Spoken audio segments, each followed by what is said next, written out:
So the CEH scanning methodology. You're going to check for live systems, check for open ports, scanning beyond the IDS, banner grabbing, scan for vulnerabilities, draw network diagrams, prepare proxies, and then scanning pen testing. So checking for live systems, ICMP scanning. So on LANs, this will work. On the WANs, this won't work. On the border networks, the egress points outside of that structure, outside of the LAN, ICMP is almost always blocked.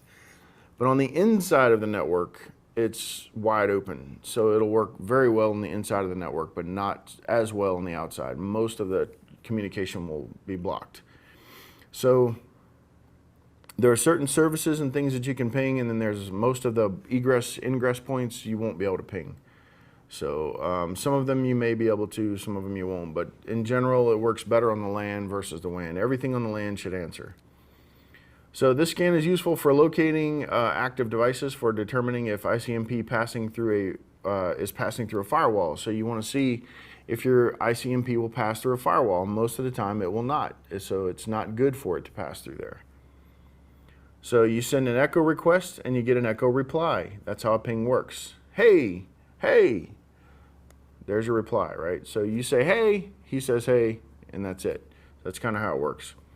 So echo request, echo reply. The ping scan output using Nmap. So here's some output data from a graphical tool.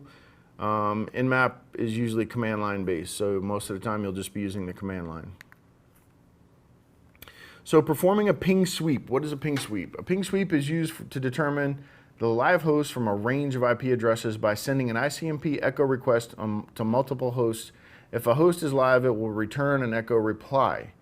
So attackers calculate subnet mask using subnet mask calculators to identify the number of hosts present in the network. So I take how many answers I got and I go plug it into a calculator, and I can see approximately how big the network is going to be, or at least it's going to be this big. So attackers then use ping sweeps to create inventory of live systems in the subnet. So then I sweep the whole entire subnet. And basically what that means is you just ping every single address in the subnet and then catalog which ones replied, which hosts are alive. Again, this used to be very useful, but today not all systems will answer. The protection devices like IDS, things like that, they won't answer. Bridging devices may or may not answer. Ping sweep tools, Angry IP scanner, you need to know that one for the test. SolarWinds engineer tool sets, ping sweep. Okay, that may be on the test, so remember that one, it sounds familiar. Here's a whole bunch more tools you can use. You can just use the command prompt as well with a for loop and Python or something like that. Python's a great tool. If you're gonna be a programmer, you will definitely come across Python.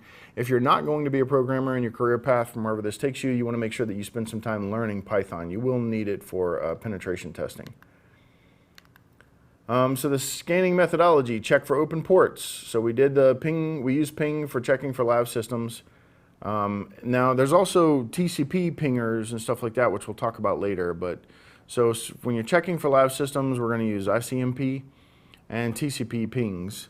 And then check for open ports, we're going to use SSDP scanning. The Simple Service Discovery Protocol, SSDP, Simple Service Discovery Protocol, works in conjunction with the UPnP to detect the plug-and-play devices available in a network. So vulnerabilities in UPnP may allow attackers to launch buffer overflow and DOS attacks. Attackers may use UPnP, SSDP, mSearch information discovery tool to check if the machine is vulnerable to UPnP exploits or not. So this is one tool. Scanning in IPv6 networks. So we know that we've exhausted IPv4. All of the addresses were officially exhausted in the US in, I think, October of 15. So IPv6 is now going to come into play. So you need to be familiar with it and understand its strengths and weaknesses, just like we do for IPv4. So IPv6 increases the IP addresses from 32 bits to 128 bits. Huge difference to support more levels of addressing hierarchy. Traditional network scanning techniques will be computationally less feasible due to larger search spaces. So for example, if I have a subnet with IPv64, there are certain guidelines, right?